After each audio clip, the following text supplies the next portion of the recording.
Tinrider di umano si Anthony Davis ng Lakers dahil wala silang kaalam-alam ni LeBron sa ginawang trade ng Lakers dahil kakagaling nga lang nila sa game versus Knicks. Kahit si Luka nagulat din sa ginawa ng Mavericks na pagkakatrade sa kanya. Parang big deal din na hindi alam ng dalawang player na na-trade na pala yung isa.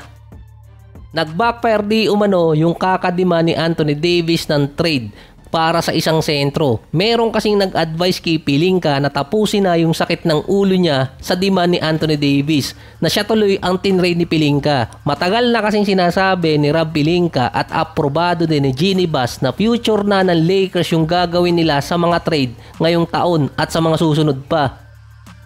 Dahil sa nangyari kay Anthony Davis na walang kaalam-alam si LeBron, ito nababasa ko lang sa mga forum na posibleng ituloy din ng Lakers kung sakali mag-offer ulit ang Golden State kay LeBron para sa trade dahil meron na silang Luka na pang future.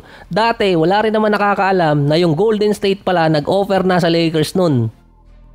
Saka iniintay lang din naman ng ibang mga fans lalo na yung NBA na magkaroon ng LeBron at Steph duo kahit sa Golden State dahil yun siguro ang isa sa sasagip sa season ng NBA ngayon lalo na't bumababa ang kanilang viewership.